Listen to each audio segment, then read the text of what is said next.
Hi folks, today I thought we would talk a little bit about improving your running form. So there's a whole lot of things with running form. You got to run tall, you got to keep your pelvis level, you should have a short stride, you got to watch your cadence, yada yada. There's all kinds of things as it relates to running form. And generally speaking, most people are going to have some things that they could do that would improve their running technique, which hopefully will help you be able to run more efficiently, meaning you should be able to hold a faster pace for longer or go faster, get injured less, etc., etc., etc.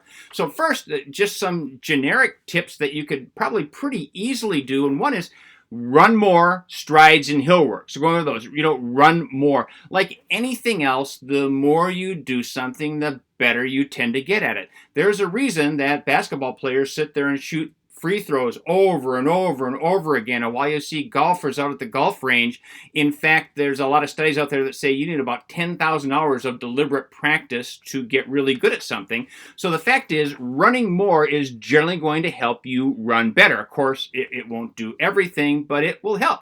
Strides, you've probably heard me talk about that before if you watch other videos. Strides really work well for helping improve your running form. They help improve some of that muscle memory with it because we tend to run more efficiently and effectively when we're doing the fast running of strides that counteracts some of that slower running.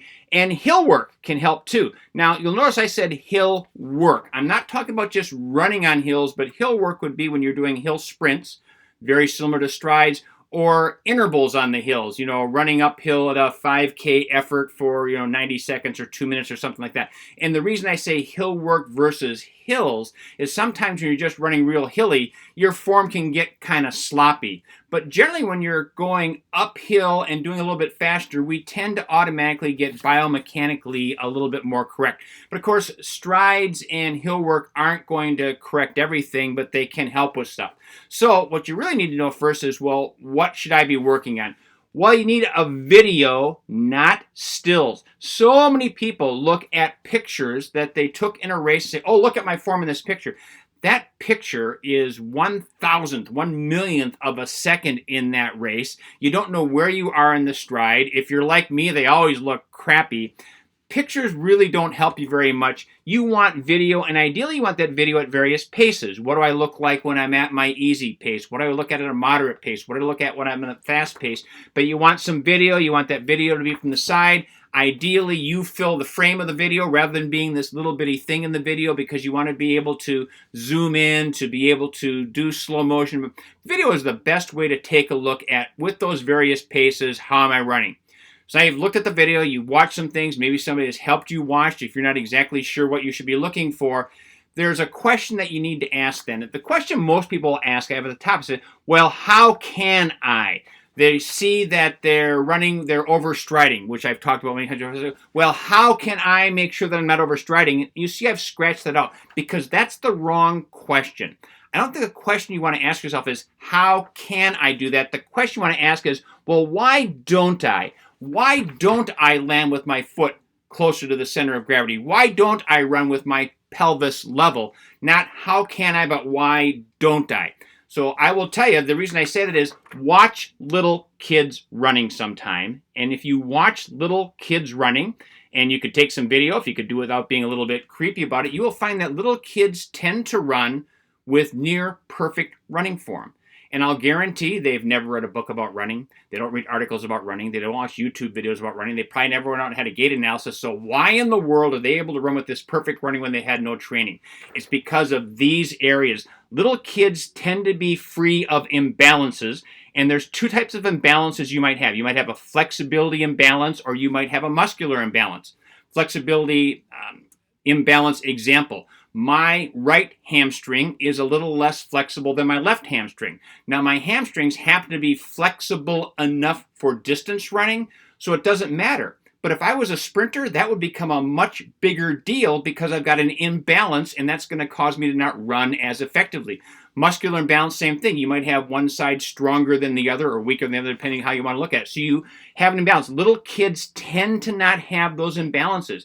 You might just have a flexibility issue in general. It's not that you have an imbalance in your flexibility, but you have all your hip flexors are tight, or both hamstrings are tight, or there's numerous spots in the body, but flexibility could be an issue, or strength could be an issue. You might not have enough strength to do that, And as I said before, little kids tend to have good flexibility. They tend to have the strength they need relative to their age, the size of their body. They don't have those imbalances, and as such, they tend to run really well because your body wants to run really well.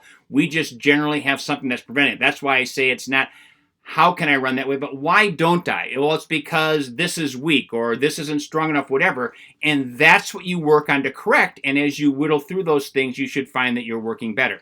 Now, the last thing I saved is drills, because you notice I didn't talk much about drills. So drills are one of those things, like anything else in running. You will find people who say you've got to do drills. They're important. They're critical. They teach you to run better.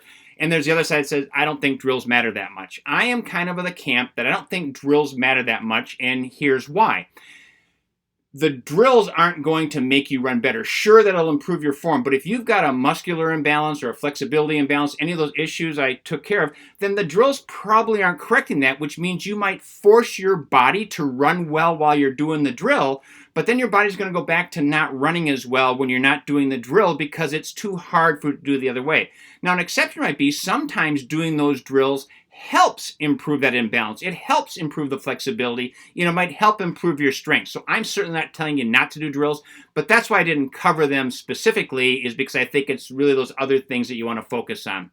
So there's a little bit about what you can do to run better. Get that video, take a look, have somebody else look at it with you. Don't pick a bunch of stuff, just pick maybe one thing. It might take you months to be able to correct that no matter what it is, but if you can work on your form and improve it, you will become a better runner.